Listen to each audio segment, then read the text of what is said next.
Hello and welcome back to another UCL Fantasy team selection video. As usual, at the end of the video we will look over my team plans going into the quarter-finals. But before we do that, we are going to look over a couple of extra things as we head into Matchday 9. So we're starting off with the things to know, a couple of extra things to know about the quarter-final in terms of transfers and substitutes and stuff like that. We'll look at some clean sheet odds, we'll look at some goal scorer odds, and we'll look at some chance of progression odds as well. So we are starting things off with the things to know. We do get 5 free transfers for the quarter final, and then you obviously get 3 before the second leg. So we do get a fair amount of transfers. It is enough basically to transform at least half of your starting 11. Kind of makes up for players that have been eliminated and stuff like that, and obviously you want to try target probably the home fixtures more than anything going into this fixture. So 5 free transfers to use, which is nice. We do only get 1 sub/captaincy window. The games this week are only on Tuesday and Wednesday. We don't have like 4 game days to worry about as we did in the round of 16. So it is something to note when thinking about differential captains and substitutes as well. You do really want to have 2 really good captains. Obviously in the round of 16 you could have looked at maybe like a differential one for the first day, as you would have 3 decent backups before that. For the quarterfinal we do only have 2, so you are going to want 2 solid captains in there. Obviously good to have 15 stars, and with the lack of good players now, only 8 teams left of course, the teams are more likely going to be the same. So if you are really chasing a high rank, you are going to have to probably go big differential, because most players are going to have pretty similar teams. So these are going to be the fixtures for the first leg. Obviously in the second leg we are going to get the reverse fixtures, with the PSG Barca game and Atletico Dortmund game being the first one. So it doesn't really matter in terms of like how you want to set up. Obviously in the group stages and stuff we wanted players playing early.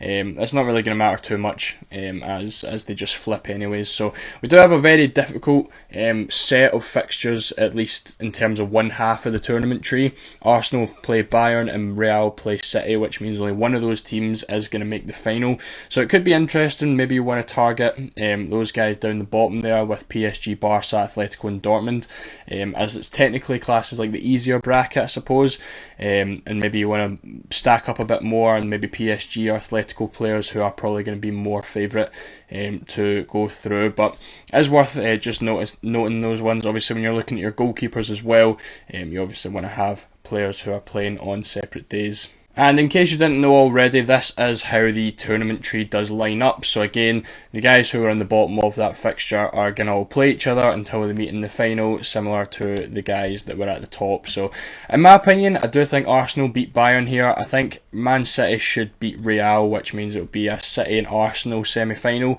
On the other side, I think it's going to be Atletico beating Dortmund and PSG beating Barca. So I think it's going to be one of PSG and Atletico in the final, and then one of City and Arsenal in the final. Obviously that's just my predictions, there's nothing else more that I can go off of other than that, but that is just something to keep in mind when making your teams for this week. So who's most likely to go through then? These are the chance of progression odds. We do have Man City right at the top. I'm actually quite surprised at that. I thought it would have been a bit more even there with Man City and Real Madrid. 67% and 27% makes things a little bit interesting. Atletico as well right up there. They were one of the least likely teams to go through in the round of 16 playing against Inter. Now they are one of the favourites to make it to the semi-finals playing against Dortmund, which is interesting. Arsenal and PSG up there, both with the same odds of going through. Arsenal favourite just to beat Bayern and PSG favourite just to beat Barca. So again, something to keep in mind. Obviously you want to be going for players who are likely to progress, so you don't have to use your transfers too much on players that are eliminated, and you can use them more to target fixtures in the way that you want to do that. So obviously City being the favourites, you probably want to have a couple of City players. Real Madrid, you probably don't want to have too many of those guys. I think Bellingham probably is enough, to be honest. Maybe you want Lunin, who could be obviously a cheap goalkeeper option in there if you wanted him, but again, worth keeping in mind that you probably are going to have to sub them out in future rounds. So Atletico players again look pretty decent. Arsenal players look pretty decent to load up on. But again, yeah, just something to keep in mind again when making teams. And when we're looking at the best defender options, of course we want to look at the clean sheet odds. So Atletico are top of this list with the highest chance to keep a clean sheet against Borussia Dortmund. Of course they were quite high on the chance of progression list as well, so Atletico defenders could be a very nice option if you can afford someone like Molina at 6.1 million. He could obviously be a very good pick with high clean sheet odds and a pretty decent chance of attack and returns as well. Arsenal are up there again. I think most people kind of have one or two Arsenal defenders, whether that's Saliba, even Raya in goals, Ben White, Gabriel, those kind of guys in there. 33% chance of a clean sheet. Worth keeping in mind as well, the clean sheet odds are very low now because obviously the teams are a lot better. Chances of clean sheets are going to be very slim, and you really need to... I think for these kind of rounds, for these later rounds, it's best to look at ball recoveries and players who are guaranteed to get some points rather than hoping for like clean sheet odds and goals, because there's not going to be as many goals, there's not going to be as many clean sheet odds. You're just looking for solid points. I think ball recoveries and stuff could be really nice there. Obviously someone like Hummels, only a 20% chance of keeping a clean sheet against Atletico. And obviously a low chance of progression, but at least with someone like Hummels you are going to be guaranteeing yourself at least 2 games with the first leg and the second leg. So PSG at 28%, Man City at 25%. Everyone is kind of in similar boats, with Atletico and Arsenal I think standing out more than others there. I have also just noticed that all these graphics say round of 16. Of course, just ignore that. That is the it is the quarter final now. But the stats are all the same, just the titles. But we are looking at the goal scorers now. We've got the top 10 goal scorers here, and I have kind of excluded some of them. Some guys who like aren't going to be big picks, like Correa for Atletico and Depay for Atletico. They're not going to have 4 strikers starting, so I think Morata and Griezmann are obviously going to be the main 2 guys. Correa and Depay are about 35-36% as well, but I just thought I'd leave them out of this because no one's really going to be picking them because they are likely going to be substitutes. This is our 10. Mbappe tops this list, obviously playing against Barca at home in the first game. 48% chance of scoring. Morata's up there, obviously playing against Dortmund, and Haaland at 42% as well. So big front 3 there, Mbappe, Haaland and Morata. Someone like Kane is low down on this list. Could be a transfer that you want to consider if you're more stats based, maybe someone like Kane to Morata, as he does have an 11% more chance of scoring. Griezmann in there at 36%, Ramos for PSG at 36% as well. Then we have 3 Arsenal guys rounding about the mid-30s with Saka, Jesus and Havertz, obviously playing against Bayern, who aren't really doing too well. They have just lost 3-2 to Heidenheim in the Bundesliga, so conceding 3 goals to a team like that makes you wonder, are Arsenal going to score a barrel load into them? And I think you're going to want at least Saka in there. If you don't have Saka, I would definitely want to be in him because obviously the chance of progression is quite high for Arsenal, and it is probably their main guy when it comes to goal scoring. Havertz I think could be a big differential. Don't think too many people are going to own him. I think he could be really good. I think with Jesus, you're obviously looking a bit more at rotation prone. Maybe wouldn't really look at him. And again, there's a lot more strikers than Jesus that are higher in terms of chances of scoring in the quarterfinals. Then we've got Lewandowski down there at 32% as well. Just missing out in this list, the likes of Bellingham was at 31, Vinny was at 31 as well, and there was a couple others. I think Odegaard was 31 as well.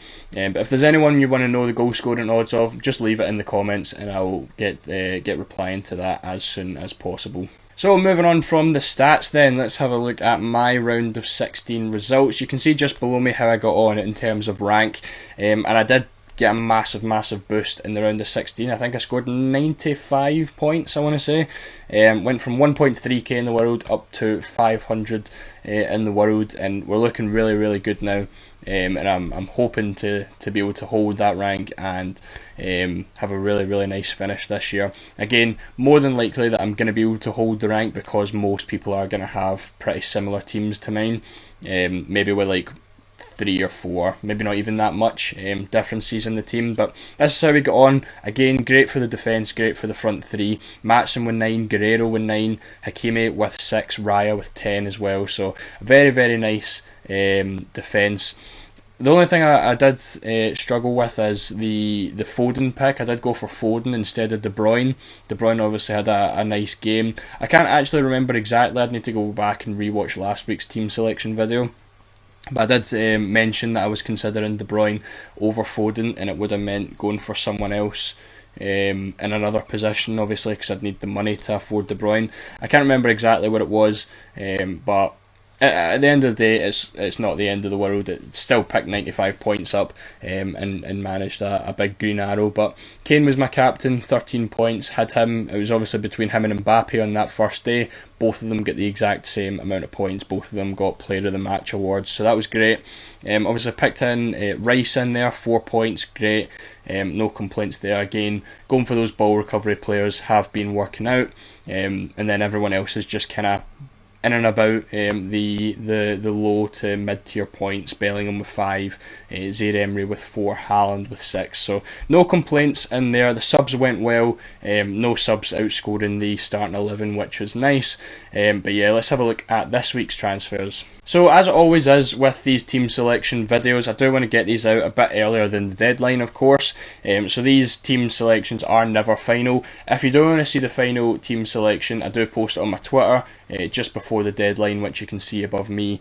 So make sure to go and follow me on there to get my actual confirmed team for Matchday 9. But this is the plan that I'm looking at. Obviously, I've still got a free transfer left over. That definitely will get used. I just don't really have an idea of what I want to do with it right now.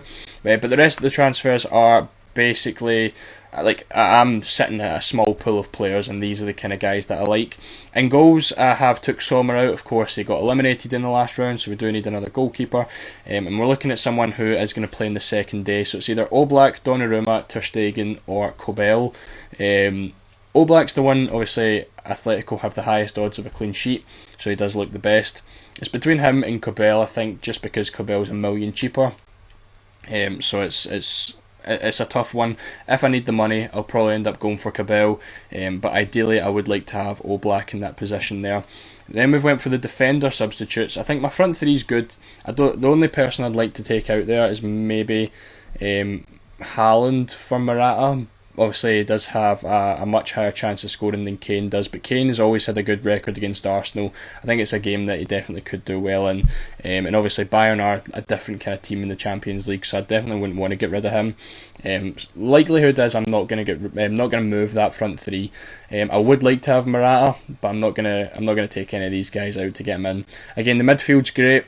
I would like to do Zaire Emery. Probably, if I was to do anything, it would be Zaire Emery to Rodri. He is about $1.5 million ish more expensive, but that is probably the move I would make, if anything.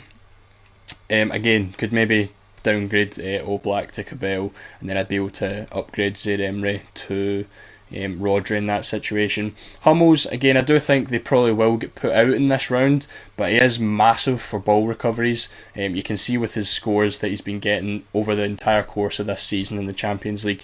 He has been getting ball recovery after ball recovery, so even if I can get the first leg and the second leg out of him, and then I'll make the transfer in the semi-final, more than happy to do that, because I think he is great. And again, clean sheets are probably going to be sparse in this round, so really going for guys who are going to get ball recoveries is going to be good. I went for Kubarsi. He is an enabler for me. He is only 4 million, so he's one of the cheapest defenders in the game, playing every game for Barcelona right now. Played one game in the Champions League in the last round, picked up 8 points, get player of the match, and he got 9 ball recoveries as well, so that is why he is in here. While I don't think he's going to be massive for points, he is an enabler to kind of get more expensive players around him, and hopefully get some ball recoveries as well. Don't think there's going to be a clean sheet in there. I think there's a very, very high chance that PSG score, but again, an enabler who is going to be playing and kind of allows me to get more expensive players around him is going to be good. And I suppose when it gets to the final and stuff, I can just have him on the bench, and it lets me get more expensive players for the starting 11 in the final. Ben White in there as well. Could have Saliba. They are similar prices. I think Ben White is a bit more of an attacking threat than Saliba does, so he is in there as well. In terms of that last transfer, it's going to be, I think, Ruben Diaz or Zaire Emery that comes out. I don't think it's going to be anyone else. I would like to get Molina in there, just a bit too expensive for what I want to do. An option I could go for again is downgrading Oblak to Kobel, and then upgrading maybe Zaire to Rodri, maybe upgrading Diaz to Molina as well.